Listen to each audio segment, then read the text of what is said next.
So hello and welcome to the bucket list. This is episode 11. So we took a kind of couple of weeks break just to take stock of where we were, what was kind of going right, what was going wrong, and so we had like some pretty good ideas come when we did sit down and have a think about it. And one of the things was that we would have video and we'd include Evan in the intro, and hopefully Evan will also do maybe a couple of interviews in the future as well. So without further ado, as you can see, there's another person on this call. So this is Evan is the kind of producer of the podcast, good friend of mine as well. And yeah, we're just kind of introduce the podcast in this format from now on as well. So Evan, if you want to kind of give a brief introduction to yourself. Yeah, my name's Evan.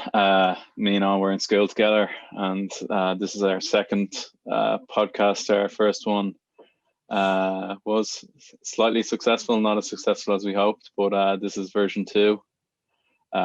So yeah, I'm for the first 10 episodes, I've been just producing them, editing them, doing a lot of the stuff with regards social media, just imaging and stuff like that. But I thought it would be a good idea if you got to see put a voice to the producer, and for me to get involved with the guests, just maybe a short debate when we're starting off as an intro to talk about the guests. So yeah, that's. I know it's good. It's good to have you. And I suppose to get into today's episode, we interviewed Eoin Sheahan, who's from Off the Ball. And the book that Owen picked was a book called Rough Ride by Paul Kimmage, which I'd say probably a lot of people will have heard of Paul Kimmage before. I think that's fair to say. Yeah, absolutely. No, Paul's probably one of Ireland's finest sports journalists and journalists in general. He would have been in working with David Walsh to try and bring down Lance Armstrong in the early 2000s, was it? Culminating, I think, in 2011 when he finally got. Was it 2011 or? Yeah, it could even be later than that though. 2012, 13 probably. Yeah, but he's also done a lot of pieces. He's done some pieces with Paul Carrington, like one-on-one interviews with McElroy as well. So he has a lot of. I think he's well respected in terms of that. Like the big hitters in sport would trust him. Like he usually on a Sunday, so he works for the Sunday Independent. On the Sunday, he might have a big one-on-one interview, and just the way that he writes them, it's kind of just like he puts out everything that happens in the interview. Like it's hard to describe, but the dialogue of the interview he writes out as the article. Like it's not just. It's a full transcript, basically. Yeah, basically, yeah. And they're always just really interesting pieces. He's also recently just done an interview there with David O'Doherty from Second Captains, the comedian, for their 2000 podcast special. But yeah, he's one of Ireland's great journalists, and just a really interesting fella. And he always he's a bit of a contrarian, always going for the other side of the story, the deeper meaning, the dirt on some people. That's why I think he was on the Sunday supplement show on Off the Ball once with Harrington and John Malloy. It was a really good interview, and they were talking about the autobiography, and Kimmage was like, yeah, I don't think you'd ever want me as your ghostwriter, because I wouldn't want to talk about the good stuff. I'd want to find out the bad stuff about you. So yeah, no, it is good. And the book that he wrote, Rough Ride, is exactly that, where he goes into the negative side of cycling and exposes the doping. That's kind of the main thing that comes out of the book. And it was written early 90s. And I think Eoin Sheahan, not to go too much into Paul Kimmage because we're not speaking to Paul, but Eoin really has a great grasp of the book and has a real interest in sport, obviously being a sports journalist. Super nice guy too. But yeah, I really enjoyed the conversation, just being able to chat to him about it and his interest in kind of the sports world, and then seeing how Paul went into journalism, which is now Owen's job as well. So that kind of that role of a journalist in sport and kind of not being a fan and being able to critically think is really important. So I enjoyed speaking to Owen about that. And overall, I thought it was a great conversation. Owen's originally a Kerry man and has been with Off the Ball, I'd say, for 5 or 6 years now. Probably most well known for Off the Ball AM in the morning, where he presents with Ger Gilroy. And yeah, I'm not sure if there was anything else really in the interview. No, just a bit about like Owen, like he's, and the strange thing about Owen as well, that he like got into off ball very young. So he was saying in the interview he only did his leaving cert in 2011 and started there in second year in college, I think, and then has been like, I remember when I was over in Australia in 2017, I would watch Off the Ball and he was on it, and I was like, who was this young lad? And then, just throughout the years, like he's really grown into it, and he's a fantastic young journalist himself, and he's only going to grow as News Talk and Off the Ball, that whole side of things grows, and it seems to be growing at a ridiculous pace as well. Like they're basically on 24/7. Yeah, no, they're always on. He's always on as well. In particular, it always seems to be him for every little thing. Excuse me. But yeah, no. So I think probably best to launch straight into the conversation. Again, as it's our first episode back, I think it's important. If anyone's watching this on YouTube, please like and subscribe, as they say. And then again, just let us know any feedback in terms of video quality or anything within the interview that you thought was bad or good. Always happy to hear.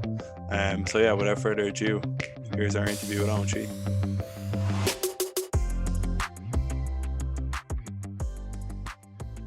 You're very welcome to the podcast. Thanks very much for coming on. How are you, and how has your year in the pandemic been?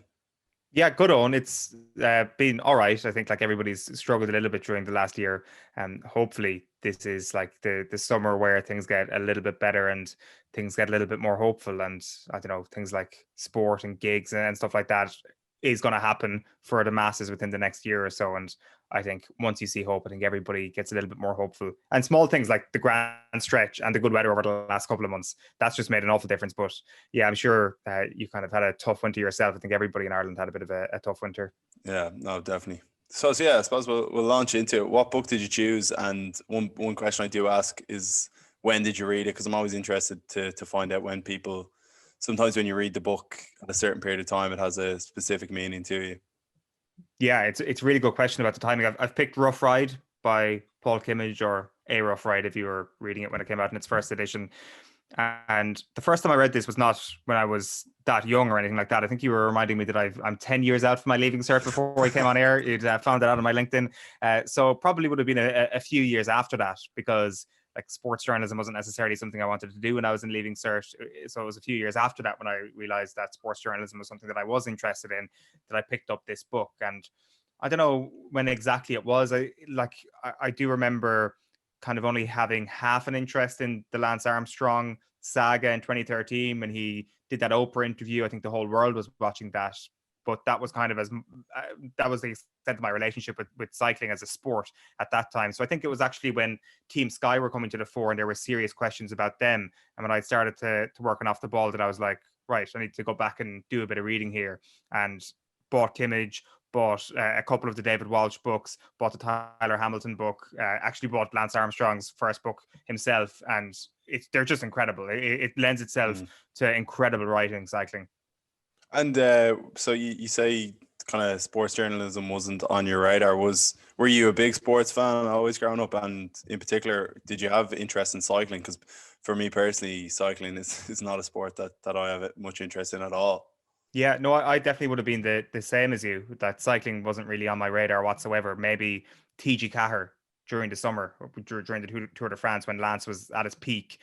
That was probably the extent of my relationship with cycling when I was a kid. But outside of that, sport obviously was a massive thing. You can't grow up in Kerry and not have GAA as the very fiber of your being, or at certain parts of the summertime from July into September. That is what you obsess about, which is Gaelic football. I mean, my father is a fanatical Arsenal fan, and he passed that down to me, unfortunately. But even the likes of the Invincibles, I remember where I was when they won that particular Premier League trophy. So, like, those two things in particular, Arsenal and Kerry football, were the two things that definitely accelerated my love for sport. And then there was a whole array of other things that I would have paid load of attention to, but I'm not going to sit here and say, yeah, cycling was one of those things, because it wasn't. It definitely was way down the list of sports that I would have paid attention to. And in a weird way, I got into it as part of my interests via all the controversies, and via Lance, via Team Sky, that's what brought me into cycling. And people say this is a bad look for cycling and this is not good for the sport, all the controversies. It's actually the thing that made me a fan of cycling, to be quite honest with you. That is really interesting, because I think, yeah, most people think the opposite. And I suppose from this book, it's obviously Paul Kimmage is so invested in cycling that it's such a negative for him. But for us who don't have that much interest in that, it just gives us kind of a cool story to read about. And I suppose, could you give just a slight synopsis of what the book actually is, and who Paul Kimmage is for those that aren't fully aware? But Paul Kimmage was one of the best Irish cyclists in the 1980s. People don't ever talk about him like that because he wasn't the best Irish cyclist in the 1980s. The two best obviously would have been Stephen Roche and Sean Kelly, and even Martin Early, who comes up quite a bit in the book and would have been one of Kimmage's great friends in the 80s, would have all been considered better cyclists than him. But to be in the top 5 Irish cyclists at the time was still something, given Stephen Roche was the best cyclist in the world for a period of time. So he rides a couple of Tour de France's. He doesn't finish them all. He abandons them in pretty horrifying style, actually, which he details in incredible fashion in the book. But he manages to finish one. And to finish one Tour de France is an incredible achievement. It's something that maybe people don't quite realize. Even coming last in the Tour de France, even being the Lanterne Rouge, is a massive achievement for a cyclist. And if you use your knowledge of other sports, and that is your prism for viewing cycling through, you're probably not going to understand how important that is and how much of an achievement it was that he got to the end. So he may not have been the headline cyclist, but he was a professional cyclist. He was earning his keep with a professional team, a number of different professional teams. He decides, though, to spit in the soup, as they say in cycling, by writing this book, by talking about not only his story and his struggles on the bike, but also the required nature of doping that exists in cycling and the omerta around that. Basically, he details his first use of amphetamines, his use of caffeine tablets, the, I guess, liberal use of needles all throughout the peloton in professional cycling, and put it all down on paper in 1989, which was a little bit too soon for cycling. This was not something that the sport was ready for, and Kimmage got roundly castigated for it. Now, I will qualify that by saying he won William Hill Sports Book of the Year pretty much immediately after it came out. So from critics, it was acclaimed immediately, and rightly so. But really, it's not until 1998, till the Festina affair, that people are like, Kimmage was right. And people started to realize what he was saying was actually a really important piece of journalism. And he was speaking the truth. And he'd actually lifted the lid on a lot of things that a lot of Irish people, let's face it, weren't willing to accept in the late 80s. Yeah. No, it's fascinating. The whole story is so fascinating. And I suppose one of the reasons that doping is so prevalent in cycling in particular is how hard a sport cycling is. And that's one of the things he really gets across. And one thing, it's so raw, all the heartbreak that he has. And there's one quote, I think, at the start that his dad says to him, because his Paul Kimmage's father was also quite a good cyclist. I don't think he never went pro or anything. But he said, Paul, in cycling, you will experience more heartbreak than happiness. And then I think Paul Kimmage says something, oh, Dad, how right you were. But it's so true when you continue to read on in the book, just even the losses that he has, and the times, particularly when he has to abandon the tour, when he sees the Irish flag with his name, when he's in the car, and how ashamed he is. There's something about the sport that is just so all-consuming for the people involved. Yeah, and the fact that departing the tour and quitting is the biggest stain you can possibly put on yourself. Like, it's an entire chapter. July 22nd is the name of the chapter, and it's the best chapter in the book, really. It is the story of heartbreak. Like, in many ways, I guess the sport of cycling is an interesting case study in masculinity in some way, and I think Kimmage touches on it a little bit, where the process is head down, drive on, stoicism is encouraged, keep your secrets to yourself, don't speak out. The silent, tough type is what cycling likes. Like, in many ways, like, I know people compare quite often the peloton to the mafia, and like I think there's a quote early in the Sopranos when Tony Soprano makes that very point: why can't all men be like Gary Cooper and actually have that quiet, silent confidence about themselves, and they don't need to talk about their own feelings?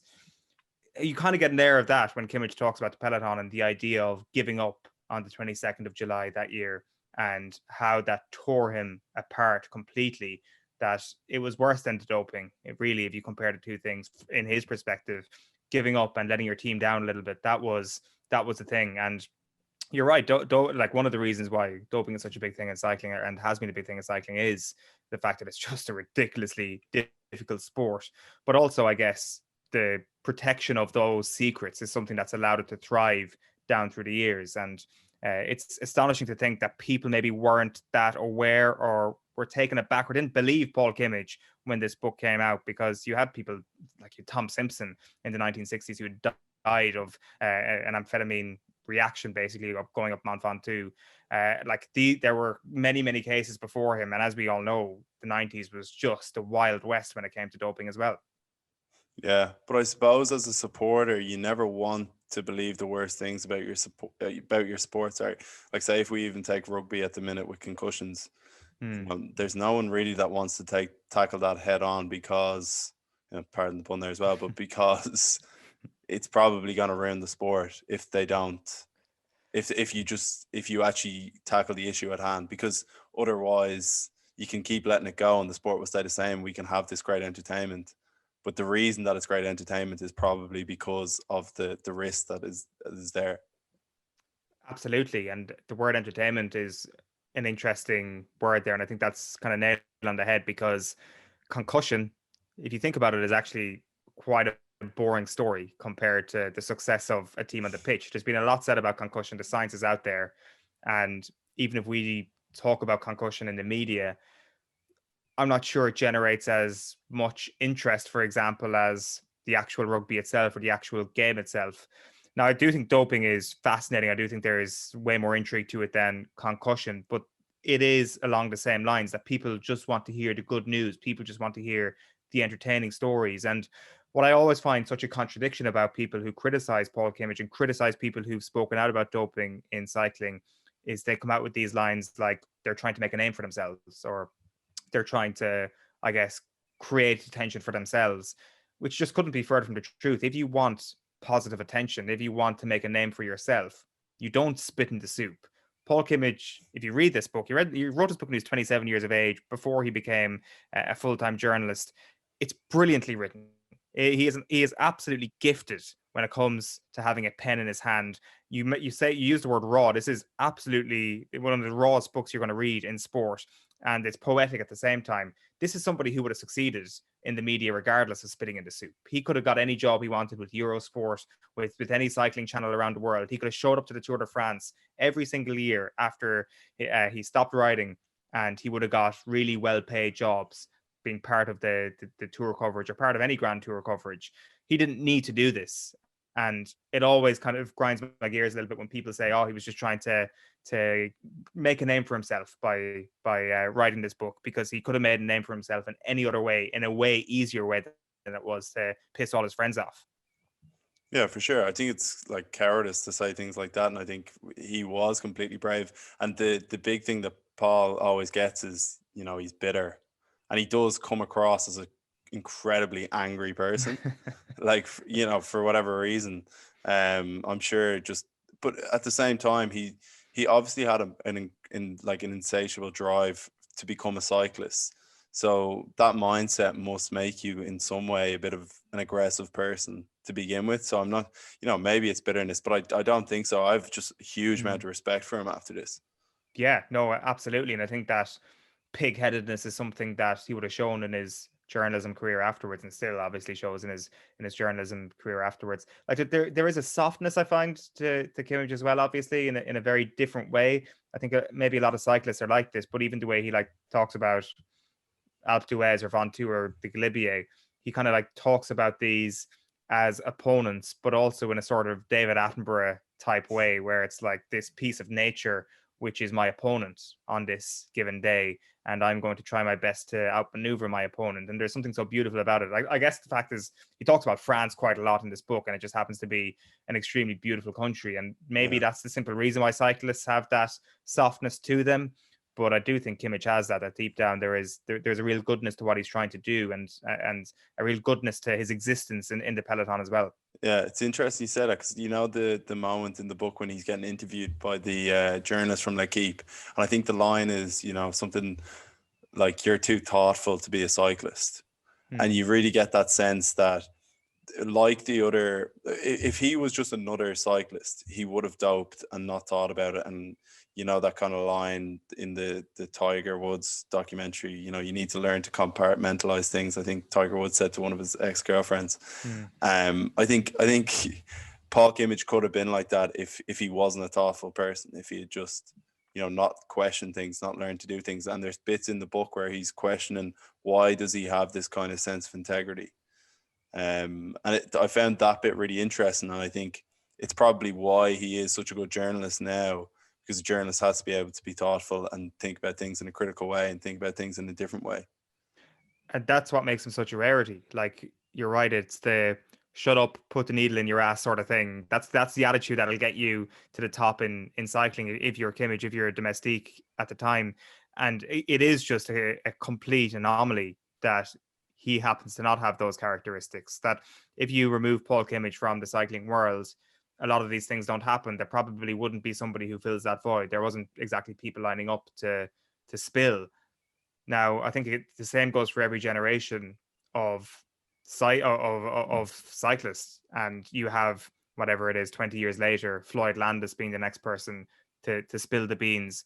There hasn't been too many in recent years because there isn't many people who will ever do this. And I think that it is a complete random occurrence that the person with this integrity managed to exist in cycling, because there wouldn't have been somebody else to step up. It wasn't the entire construct that affected Paul Kimmage to become somebody with integrity. He just happened to be somebody with integrity that got out of cycling soon enough for that integrity not to be completely broken, because you feel that if he was in the sport for another 5 years, he might never have done this. If he didn't have the gift of the gab and he wasn't verbally brilliant, then he might not have been able to do this. And that has a real impact on the sport as well. Yeah. As a sports journalist, how important do you think the role of journalism then is, to take it away from the responsibility from the competitors? Because I think the role David Walsh plays in this, who is a journalist for the Sunday Tribune, and you know is still currently a journalist, and played a massive role in kind of exposing Lance Armstrong, but he played a huge role in getting Paul Kimmage into writing, and I suppose that then led him to have the confidence to write these things, and then have to question how he could just, you know, write a piece about the Tour de France and not mention all the stuff that he knows. Yeah, like the importance of Walsh and Kimmage is absolutely incredible. And again, to go back to the point, if there is no Kimmage, what happens? There is a material impact on it. And the same goes for Walsh. Like, does Lance fall without David Walsh and Paul Kimmage? Probably not. Without David Walsh, probably not. Like, even one of them alone, maybe not. And I think if you fast forward it on 7 or 8 years, does Team Sky start to have a cloud over it if Matt Lawton doesn't break the Jiffy Bag story in the Mail? Maybe not, you know, like maybe there was a whistleblower who was going to go to somebody else. But these are all just a series of random things that have allowed us to gain a greater understanding of cycling and what's actually happened under cycling. And the random thing is that you have a couple of great journalists who are in the right place at the right time. The question I would have is, how many other elements of cycling are we not aware of because of the fact that there is a dearth of real information? That you have somebody like Kimmage and Walsh, but they can only do so much. They've only got so many contacts, and they've only got so many, I guess, rats inside the camp, which is how cycling people would describe them. What is the level of detail that we do not know about as spectators of cycling, that Kimmage and Walsh don't even know about as spectators of cycling, that has happened down through the years of this sport? That's a way more interesting question, rather than, I guess, some people who might think, right, they've exposed the sport. They haven't exposed the sport. They haven't come anywhere close to uncovering everything, would be my guess. Yeah. Do you think then, you know, that the moments when they're on that, I can't remember the name, but when they're, you know, the kind of fixed races that they have around the towns, yeah, would you have any inkling that there could have been more serious races that were fixed? I suppose, just for context for any listeners, there's these kind of post Tour de France races where they go into kind of small towns in France, and there's, you know, a crowd of a couple of thousand, and they get the kind of most well-known figure to win, so that the crowd kind of go home pleased and everyone's happy, you know, kind of WWE style. Like we make sure that the show is good. And I was kind of thinking, because there is one part where Kimmage is bribed like only £100 to not sprint at the end. And I was wondering, surely, you know, he's not involved he's usually not winning many races of the kind of the bigger races. And I was wondering, would he be unaware of some of the more egregious things that go on in the bigger races in that sense? Oh, that's a really good question. My guess would be that has to be the case, that he wouldn't be aware of anything. I guess considering he was never a team leader, those criteriums that would take place after the Tour de France, like it's astonishing, really, isn't it, that the biggest thing that kind of comes from the book is the drugs rather than the fact that there are actual fixed races in a sport, which some people would say is a way bigger stain than anybody doping themselves up. So does Kimmage not know the extent? I think obviously he could have been speaking about criteriums at post Tour de France and those only, and there could have been more. Maybe I would be very surprised if it ever made its way into the Tour de France or the Giro, for example, if that level of cheating was there, or that organized cheating, because that's what you're there for, that they're the main parts of the season. But this was all part of the survival. Like, doping was part of surviving a crazy cycling calendar, and actually picking who wins, fixing the races, was part of surviving a crazy cycling calendar as well. Now, like, I mean, the fact of the matter is, I would say that around that time, there were only going to be a certain amount of people who were going to be given the win when Kimmage was involved in the races. And I would say he would be pretty aware of everything when he was involved, because they're teammates. He's going to have to support his rider or not support his rider, whatever the case may be. So I'd be surprised if it was bigger in the races that he was in. But then the whole scale across the calendar of cycling, God, I'm not sure. You could be onto something there. There could have been way more than even Kimmage realized, because he didn't get picked for some of the really big events outside of the Giro and Tour de France sometimes.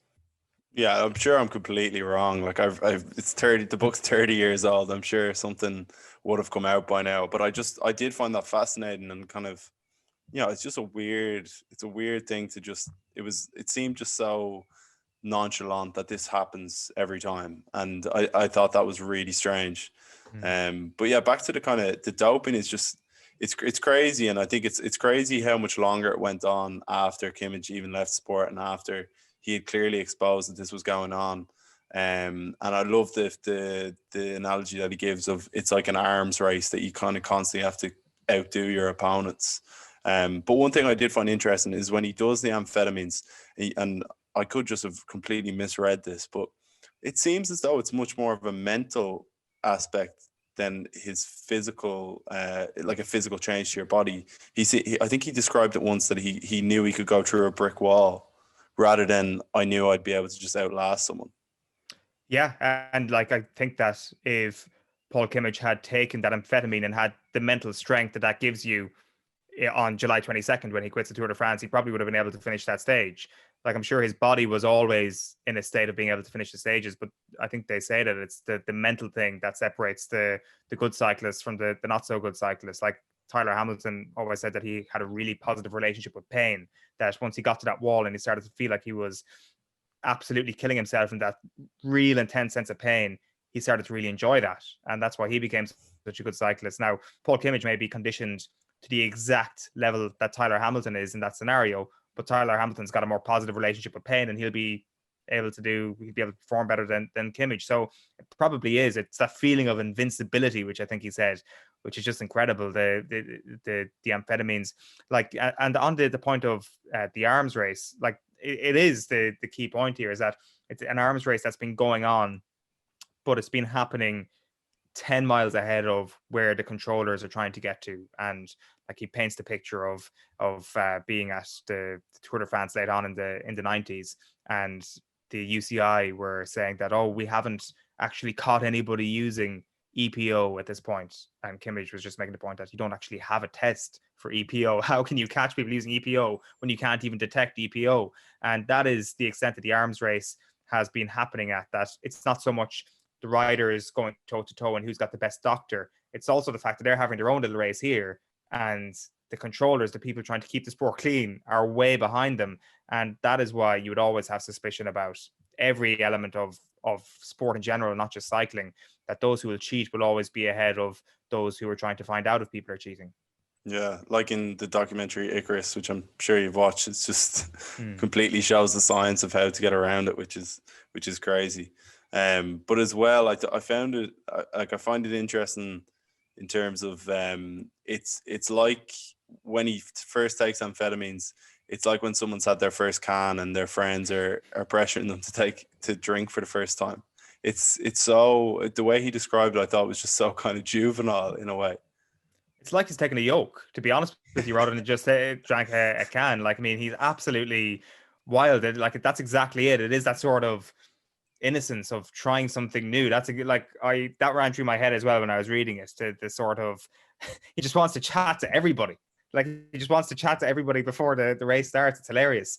Like, I mean, I'm just surprised, or I'm just disappointed we don't have more of this on camera. Like, more cyclists with their first amphetamine, their first yoke in the Tour de France. Like, I mean, that should be a rite of passage for everybody. We should just call off the arms race now and say, we let you take your amphetamines as long as we can put a GoPro on you and as long as you can talk us through what you're thinking, because that chapter is amazing. Like, I love that chapter. I love when he talks about his first experience of it. And yes, there is something so distant about it because he knows that it's so wrong, and he's talking about surviving the race. Like, I would have happily read 10 more pages of him describing the little details of the things that he did that morning after taking that amphetamine. Yeah, and like, yeah, it is interesting now that you kind of put it like that it's a mental thing that it gives you, because I would have always looked at it at a physical thing and then the mental thing comes after. But just being in that zone and how it impacts every little task you're going to carry out that morning is probably not something I would have realized. I just think of the bulging veins on somebody who's on drugs, but instead what it is somebody who's absolutely wired. That's what actually the reality of being on drugs is in performance enhancing drug sense. So yeah, it was a real eye opener, that one, actually. Yeah, I'd kind of forgotten about that. Yeah, and when he bumps into an Irish rider who's an amateur, and he's like, head down, doesn't want to talk, doesn't want to get caught, as if, going home to your parents when you're drunk. No, I didn't have a can. No. Yeah. But yeah, it's funny, and that's what. So that when I was saying about the mental invincibility, I'm sure there's like science that proves me wrong here, but I was wondering how much of it then is placebo, and as well with the cyclist like Paul Kimmage who wasn't taking it. Say on race day, he looks to his right and knows that the other person is taking it. It's like it's like walking into Anfield, or Barcelona or whatever, and the smaller teams just, they're defeated before they walk out. I wonder that, I'm sure I'm probably wrong, but I just always wondered that sense when he was saying that, how much of it is just mental and how much of it is placebo. Well, I think after he starts taking drugs, it became a real mental thing, didn't it? That idea that he would try and do a few of those criteriums clean. And it was just impossible. As you say, you look across the line and you'd see people and you'd start to understand the way people look when they're on drugs. And that can only have a massive impact on you. Like, I think Kimmage actually says it, that you're beaten before you even start. And fair enough, if you're somebody who's a world champion or is regularly winning stages of Grand Tours, you can maybe feel like you can get by. But Kimmage was taking drugs to survive. So you can imagine how he's looking at somebody beside him is doped up to the gills. Like, it must just set you back acres when it comes to your own mentality. So I think it's a placebo in that sense. Whether or not you could give somebody a red tablet and say that's your amphetamine now for the day, and whether or not they'd actually feel it, I'm not sure about that. Like, that'd be an interesting experiment as well. See if they go around kind of talking to people as if they've just come home to their parents. Like, that would be the real test of the placebo. But I definitely think after he's taken drugs for the first time, definitely that he would have felt beaten before he even started in a few of those. Yeah, and it's funny that day when he goes back to his wife for the first time after, and he just confesses that he has done this, and she's really understanding about the whole thing, but he's disappointed that she didn't scold him for it.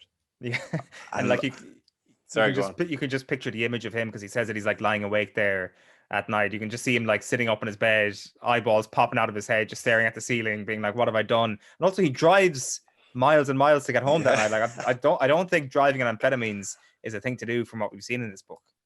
Yeah, no, there is some really funny lines, but I just, when he was saying that, wanting his wife to go out to him, I'd say he's so annoying to deal with at times just from listening to him in interviews. I can't imagine being married to him.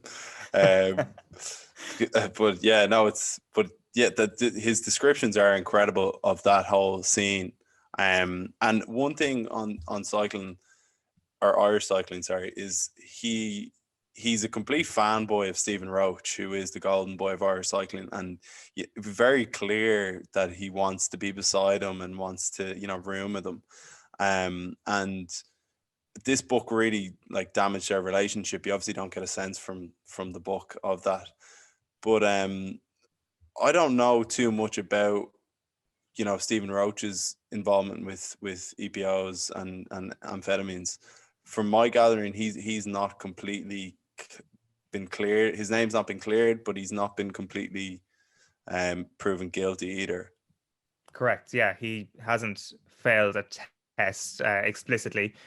He obviously threatened to sue Kimmage after Kimmage appeared on the Late Late Show back during the launch of Rough Ride when Gabe Byrne asked him about Sean Kelly and Stephen Roach, and he wouldn't comment on him. But despite that, he said he would take legal action. Then there was David Walsh on the Late Late Show. It was 10, 15 years later than that again, when David Walsh was more straightly accusing Stephen Roach of doping. There was connections to an Italian doctor, and there was a pseudonym for Stephen Roach allegedly that was attached to this Italian doctor for a dosing of dope. I'm not sure. I can't recall off the top of my head what specifically it was. Now, Stephen Roach has never failed a test. He denied flat out that was him, and this was all lies. But that was as close as it came, the revelation that there was an Italian doctor connected to Stephen Roach. Again, I should state that Stephen Roach has always committed to the fact that he's been a fully clean rider all his life, whereas Sean Kelly, for example, has failed tests in the past. So Stephen Roach is a little bit more complicated on that front. But it is interesting, though, when you listen to Kimmage, even more recently, he doesn't go after Roach in that sense. Like, he's gone after riders who he suspected quite a bit in his columns, in what he says on radio and podcasts, but he never really goes after Roach. He like, that friendship is gone. Like, I think he said a few years ago, they haven't spoken in 20 years. I'm not sure if they've spoken more recently than that.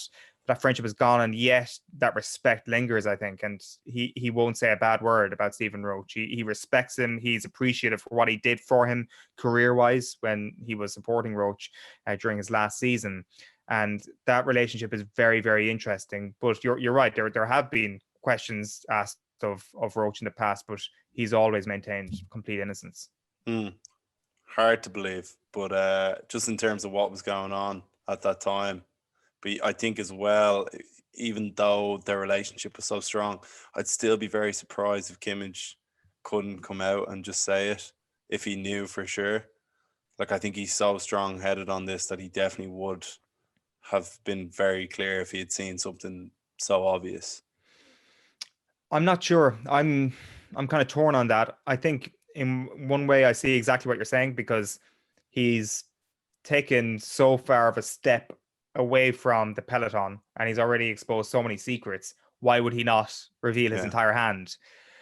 At the same time, we've all had put yourself in his shoes and pretend your best friend is that person, and that person has done a terrible thing and is involved with terrible people. You're going to be more likely to expose the terrible people rather than your terrible friends. Before that, I could see there being a line before he does that, but I'm inclined maybe to think that your opinion is probably right, that if he was going to bury him, he might have got around to doing it eventually over the last 30 years at this point. Like, he probably would have got around to it.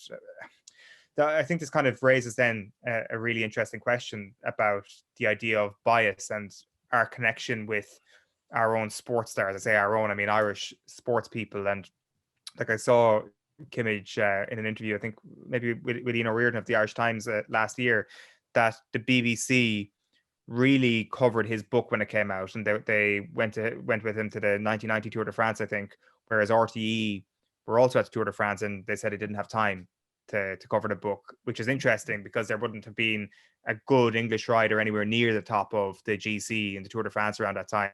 Whereas Ireland obviously had Roach and obviously Kelly and going for the green jersey. So there was a much more jingoistic element, I suspect. I'm not sure, but I suspect there's a more of a jingoistic element going on with Ireland cycling coverage compared to Britain cycling coverage. It seems like an alien thing to say now, given what's happened with Team Sky, but the BBC was probably more of a critical media source than RTE at the time, that they were actually willing to investigate what Kimmage had said a little bit more. And I think the fact that we did have two all-time great cyclists around that time, I'd say that hampered Kimmage at the time. Of course, it got its critical reception, but I'd say Gabe Byrne was much tougher on him that night in the Late Late Show, just because he knew he was talking about a guy in a sport that had become a national institution pretty quickly.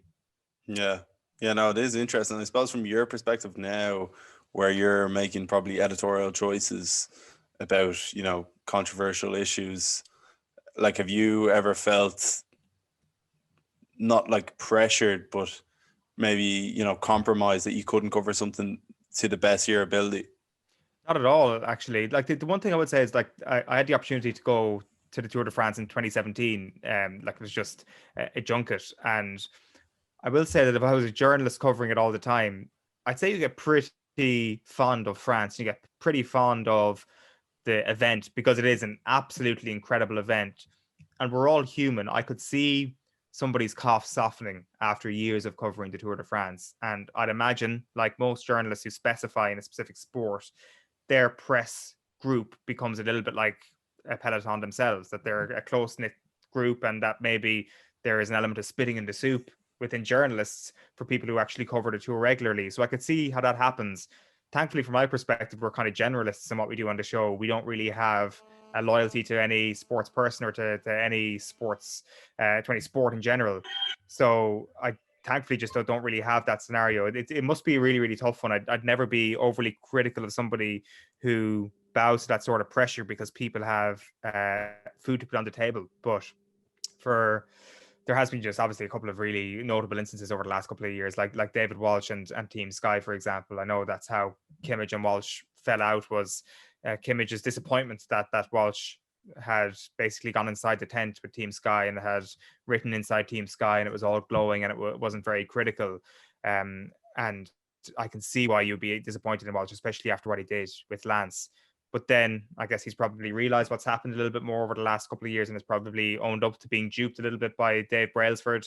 And for me, that's when I think it's okay, when people realize, okay, this is what's happened, and is totally open about what's after happening. But actually the before that, then actually willing to cover up essentially, or being part of the cover up, maybe isn't as acceptable if you want to call yourself a journalist. Because you posed an interesting question on yesterday's OTBAM. Well, I think it was you. I was listening to OTBAM. I'm pretty sure it's you.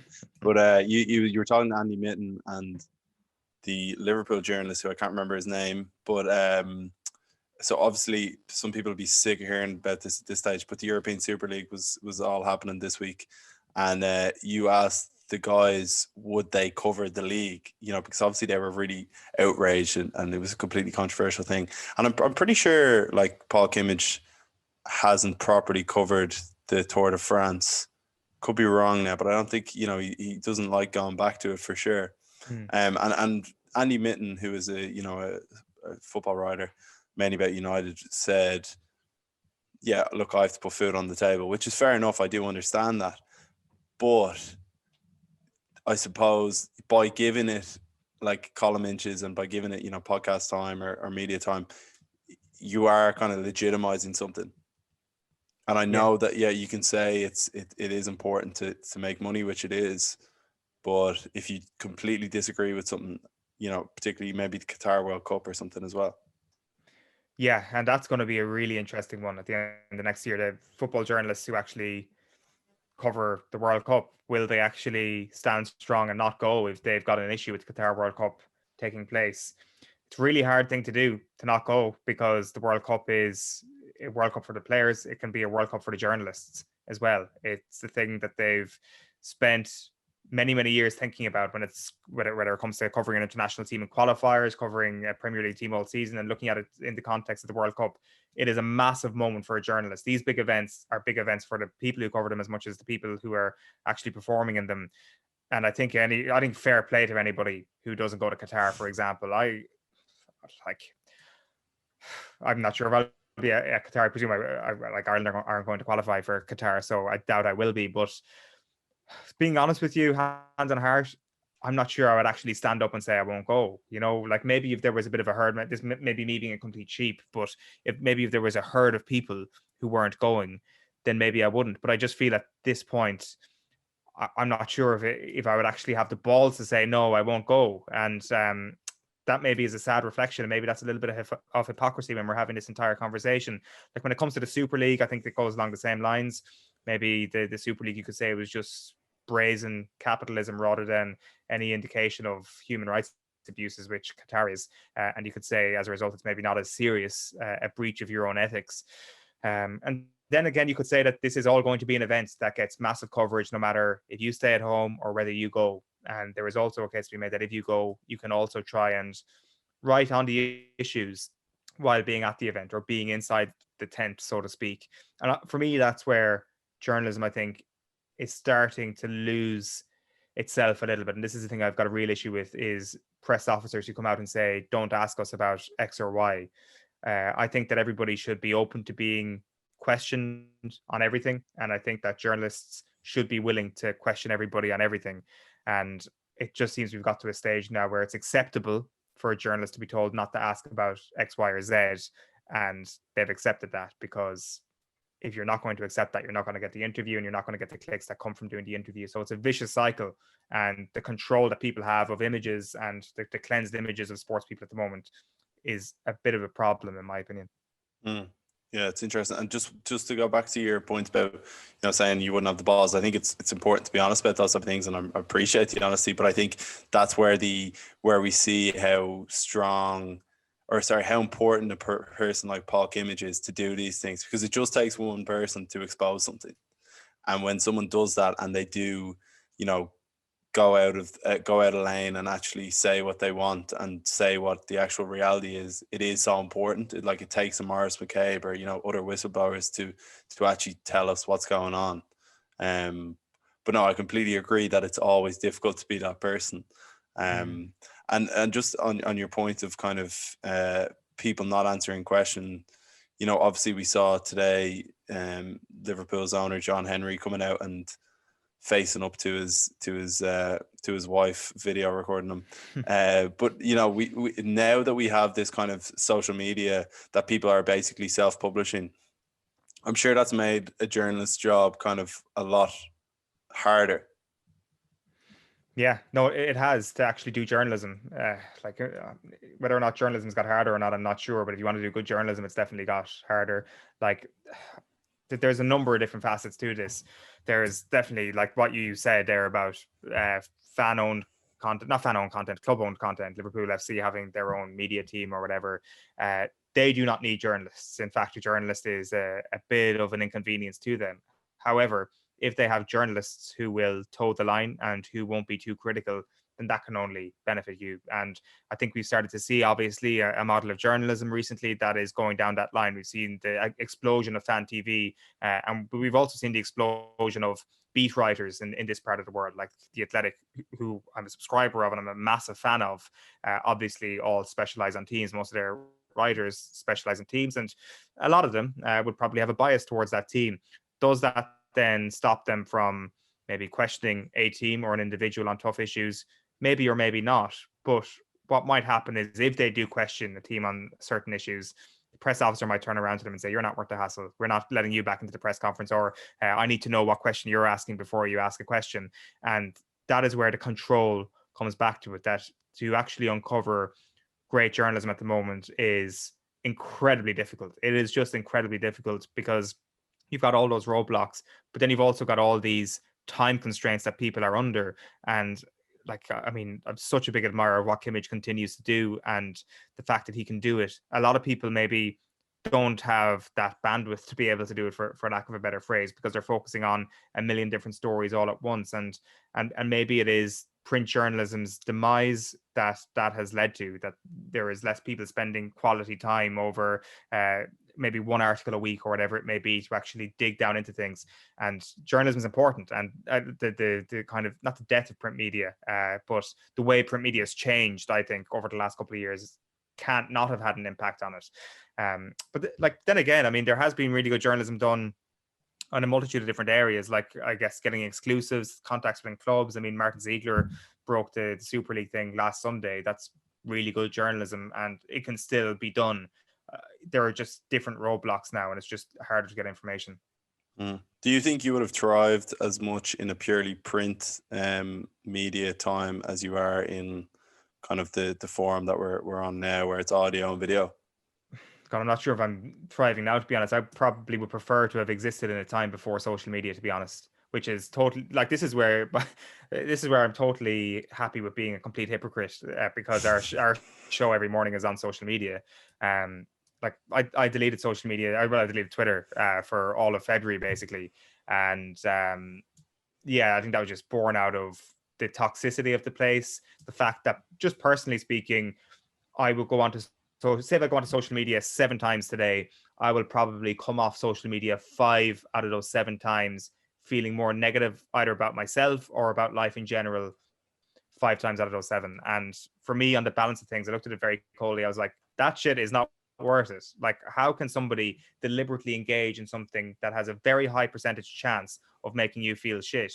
And social media is that. I don't get that from anything else. And I know I'm not the only person who's taken time off social media, and it is tough from my perspective, I think anyway, that the journalism and media is so reliant on social media at the moment. I would love the time when it was print only or when it was radio and television only, but them's the breaks. Like, I mean, there is so many benefits to it as well when it comes to exposure and actually pushing your work out there.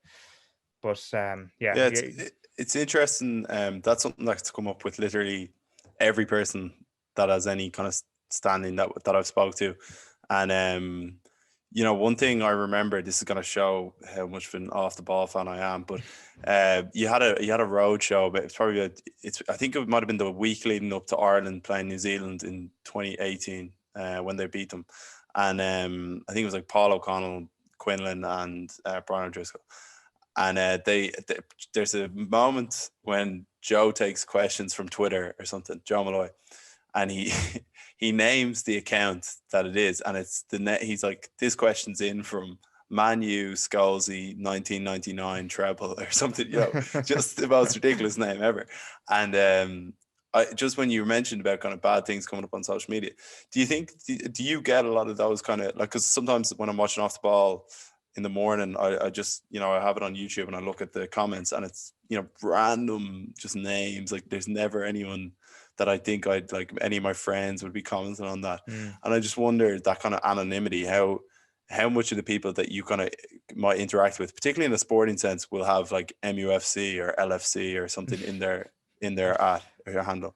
Yeah, that's an interest. Like, I don't necessarily think that's a red flag. Like, I think anonymity is a red flag. If somebody's aligned to a football club, so be it. They maybe just be on YouTube to watch to watch Manchester United content or whatever.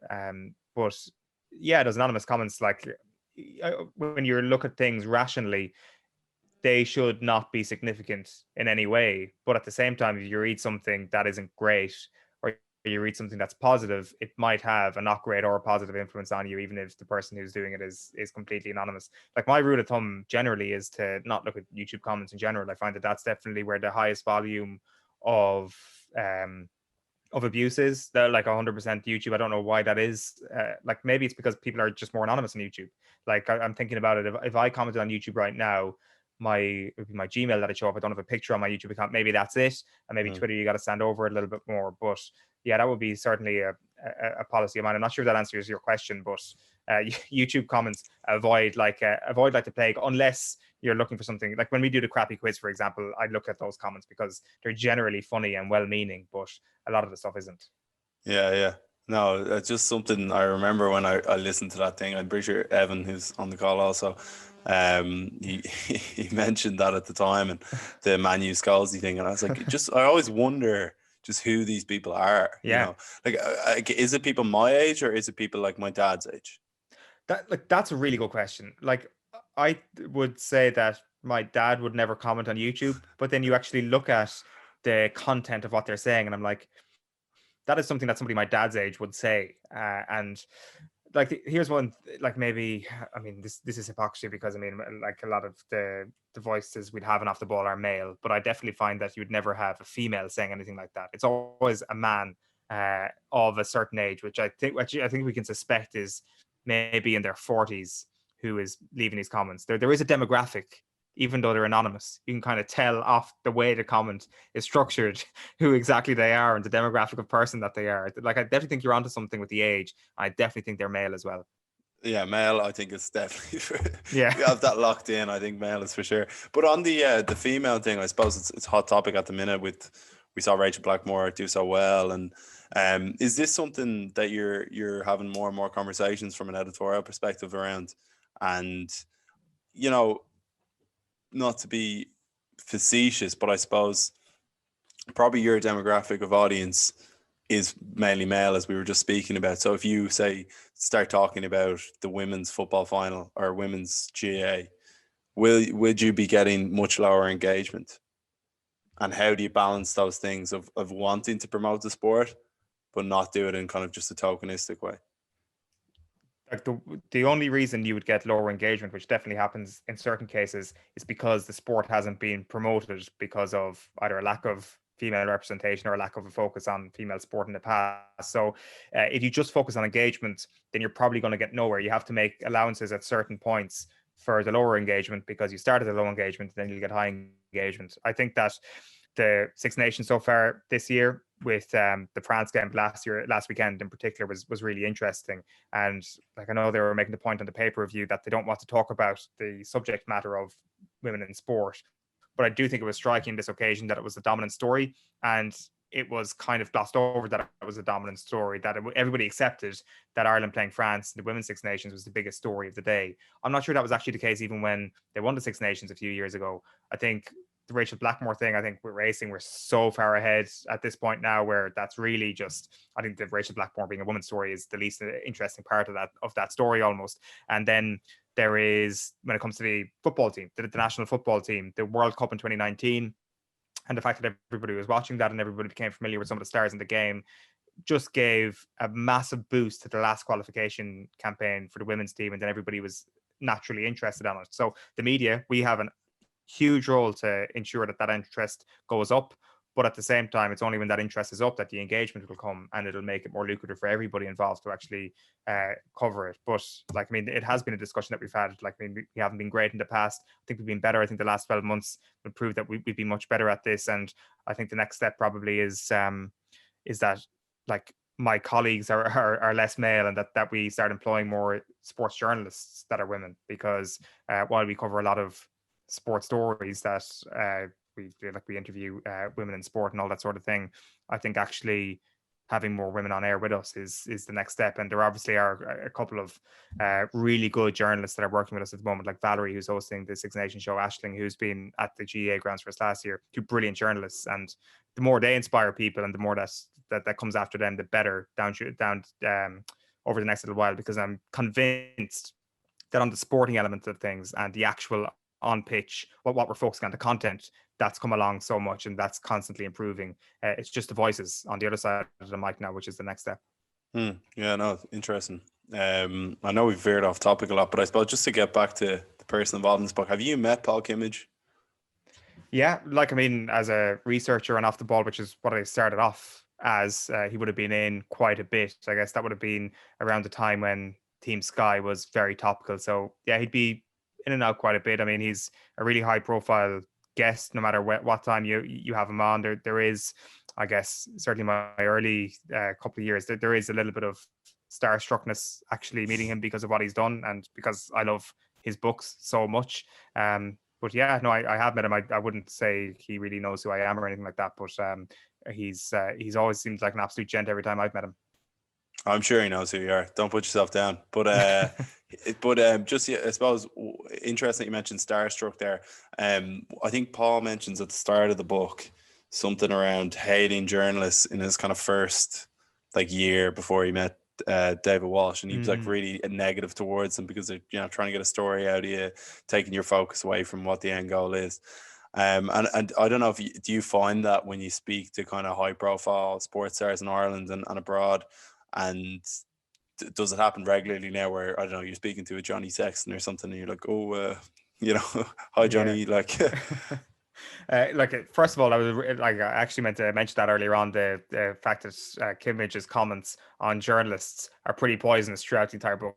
The cyclist hates journalists and he would go on to become one. So sorry, the question is regarding being starstruck or about them actually hating journalists?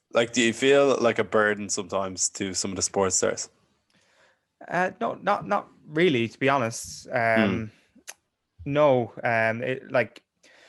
I guess they understand the relationship that has to exist at times. Like, the cruel reality of things is that when you're talking to somebody high profile at the moment, it's naturally going to be a sponsored gig.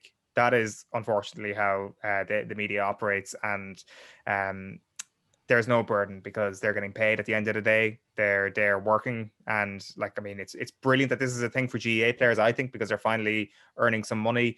But I guess from the standpoint of us actually trying to uncover journalism, maybe this is part of the problem as well. Like when it comes to being a burden, the only time you could maybe feel like a burden is post-match. Like maybe speaking to somebody, like speaking to Johnny Sexton after Ireland had been knocked out of the World Cup, for example. That's never it's never a positive conversation to have. And of course, I feel it's like a burden, but I'm sure getting stopped for a chat by anybody after getting knocked out of a World Cup is a burden. And that's just part of it. You like, I guess you learn to grow a little bit of a brass neck in that if you're annoying somebody, probably doing something right. And how annoying is it for you when you get kind of the gig that it's going to be a sponsored gig, and are you given almost, you have to hit point A, point B, or is it, do you have much creative license with how you ask and where the conversation goes? Oh yeah, totally. It's usually massive creative license, as in you just mentioned the sponsor, and maybe they will ask a question or two about it, and that's fine as long as there's enough time. Like what I do find is that, so the way we're set up here, obviously, if you're talking to GEA players or rugby players in Ireland, they're all fine. All the PR companies in Ireland are brilliant to deal with. What happens sometimes is if you start doing stuff in the UK, if there's like, I don't know, a new Amazon documentary and you've got 5 minutes with, I don't know, a Tottenham player who may or may not be in the documentary, that's when things just get very unsatisfying, where you're sitting there, as it has been during the pandemic, on a Zoom call, and you've got a shared 7 minutes and there's 2 other journalists on the line, and you have one question. And that's where, like, you don't have time to build up a conversation. You don't have time to tease anything out. You've got 1 or 2 questions and that's it. And you have to get something good. And that's when they're really uninterested. But I think here in Ireland, I think there's still a good bit of symbiosis going on where they're getting a lot for themselves, and we're also getting good content as well. Yeah. And just out of interest as well, I'm sure you've seen when Paul Kimmage went head to head with Luke Fitzgerald there a few years ago about cheating. I watched it back just a few minutes before we went on. But have you ever had like a complete car crash or someone really abrasive like Paul Kimmage kind of coming at you on air? Not necessarily coming at me. Like, I mean, I guess the one time really that there might have been something. There was a couple of occasions at the Rugby World Cup where Ian Foster with the All Blacks was, I don't know, I paraphrased him and asking a question, and he was like, "I didn't say that, mate." And in his like Kiwi accent, it's pretty intimidating. And then there was also the South Africans who were kind of getting the headlines for being really bulked up, and there was Craven Week allegations, and basically there was reason to ask him about doping, and Matt Proudfoot didn't take too kindly to being asked about it, and kind of goes on the offensive and is like, "I'm a forwards coach, mate. What are you asking me for?" And maybe you have to stand strong there a little bit, but at the same time, I mean, he's speaking to a journalist. It's not like as if journalism is a brand new thing. He knows exactly the reputation of the vocation, whether it's good or bad, and he knows exactly that it's our job to ask questions. So, no, and that Kimmage Fitzgerald thing is interesting. That was about the Dubs in 2017, I think, wasn't it? And yeah, like I'm sure the two of them really enjoyed that. Like while on the outside looking in, it may seem like, oh, get the popcorn out, this is quite touchy. I'm sure deep down the two of them actually really like that, and I'd say Kimmage embraces that sort of conflict because it's something that he really believed in at that time, that the Dubs weren't a crowd to get behind. So are you saying that they were kind of having a good laugh about it after, or that they enjoyed the actual just conflict? Yeah, I don't think they would have done it unless they actually enjoyed the conflict a little bit. Like it's really good to debate something that you're passionate about, even if somebody's coming at you with a completely different view. And as far as I remember, it didn't spill over into anything too bad. Like maybe Luke Fitzgerald maybe took things a little bit too personally, but at the same time, you're comparing Fitzgerald to Paul Kimmage, who's one of the best debaters you're ever going to come up against. So, like, Kimmage is definitely going to enjoy that sort of stuff. I remember he came in with a big binder, if I remember correctly. So he was like really well prepared. Like, you definitely love debate if you're showing up to an argument and you've got a binder of facts in front of you. Yeah, I think Luke was cowering towards the end, to be honest. I don't think he knew what to say. But now so what's kind of the future for you, just as a random kind of question? Obviously things are going really well for Off the Ball. You're pretty much a 24-hour news station at this stage, just constantly seem to be on. So, is there big plans for off the ball, and is there big plans for yourself, or what's your kind of end goal? I would hope that there'll be big plans for off the ball now over the next little while. Like when things just open back up, getting back out to full stadiums is going to be such a blessing. Getting back to the road shows, as you mentioned, is going to be such a blessing. Like things were going well before the pandemic, and the fact that we're all still standing and nobody lost their job during the pandemic is probably as good a mark of the company as any success pre-pandemic was. And I think we're all really lucky and really happy that the company's been run in a really good way. What happens then beyond the next couple of years, I'm not sure for myself. Then it's like, I guess everybody's going to take time to reconsider everything once this pandemic is over. Like I do think a lot of people, this may be veering off topic a little bit, but I think a lot of people have made big decisions during this pandemic, or have like taken big leaps in their life. And fair play if you know what you're doing. But I've definitely gone into a state here where I've pressed pause on a lot of things over the last year, and actually making big decisions after this whole thing is over is something that I might do. But Jesus, no, I'm very happy where I am. But like traveling a little bit more is something I've always wanted to do, and I think that there's always scope to do different things. So I just want this whole thing to be over pretty quickly when it comes to the pandemic, because it affects everything. It makes the job a little bit tougher, even just trying to get out to matches and stuff like that. That impacts, coming back to the journalism conversation we were having, that impacts your ability to do journalism, not actually meeting people and getting out there and stuff. So the answer to your question is I don't know to both of those things, and I'm okay with not knowing at the moment. Some days you're really excited about the future, and then some days you're stuck in the sort of, God, this is tough, but that's purely pandemic based, and there'll be definitely more days where you're hopeful in 6 months time, let's say. Yeah, hopefully 6 months or so, or quicker, who knows, but it's difficult for sure. And I think it is interesting that you bring up people have made big decisions, but equally I think it's as good to press pause and take stock of what's going on, I suppose. And it's a difficult time for everyone. Yeah, exactly. And there's no right way of dealing with this whatsoever. Like, I mean, you kind of like read this book and you're like envious of Kimmage being in France, for example. You're envious. So like at the very start of the pandemic, we like I reread Football with the Enemy again with Simon Cooper, and like, Jesus, if you read that book during the pandemic, you got to be prepared for some sort of emotional come down, because the people that he met, the traveling that he did was just extraordinary. And like maybe that'll be one of the content results of all of this, that there will be maybe more traveling done, not traveling, but certainly more reporting in the field that will be done from a journalistic standpoint. People will try and get out there a little bit more, and people will be, I don't know, trying to get things done that will be fulfilling to themselves a little bit more when it's all over. Like I definitely think that people will have, whether they've done it subconsciously or deliberately, compiled bucket lists, for example. And I think there'll be massive clamor for match tickets, for concert tickets, all that sort of stuff, whenever crowds are allowed at things again. And I think it's just given everybody an appreciation to appreciate things a little bit more. That's been the one common thing that everybody's taken from this, I reckon, anyway. What would be your number one sporting event to attend then post pandemic? What would be the big one? That's a really good question. I should have like a stock answer to this. Like I would love to go to a full Olympics, like maybe not this year's Olympics because it's not going to be a proper thing, but like a full Olympics with fans there, because it is just a melting pot, not only of people from all around the world, but people who've got so many different backgrounds. I find that there can be, like, I've never been to a football World Cup, but there was kind of like a family nature to the Rugby World Cup, that everybody there was fantastic, but everybody was very much rugby people, if you know what I mean. And then I would say an Olympics is way more of a carnival. Like, I know it's a really boring answer, what sporting event you want to go to, the Olympics, but it's probably the truth.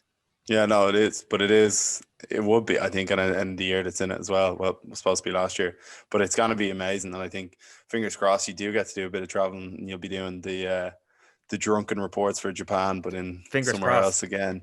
Yeah, hopefully. Always woke up waiting to watch them. So, that was brilliant. And I think, I hope people want to read the book after hearing you speak about it. Yeah, no, thanks a million, Owen, and thanks for the opportunity to reread this book. I'm sure people can get it online and stuff like that. It stands the test of time. It is absolutely class. Yeah, no, for sure. Thanks a million, and great to meet you.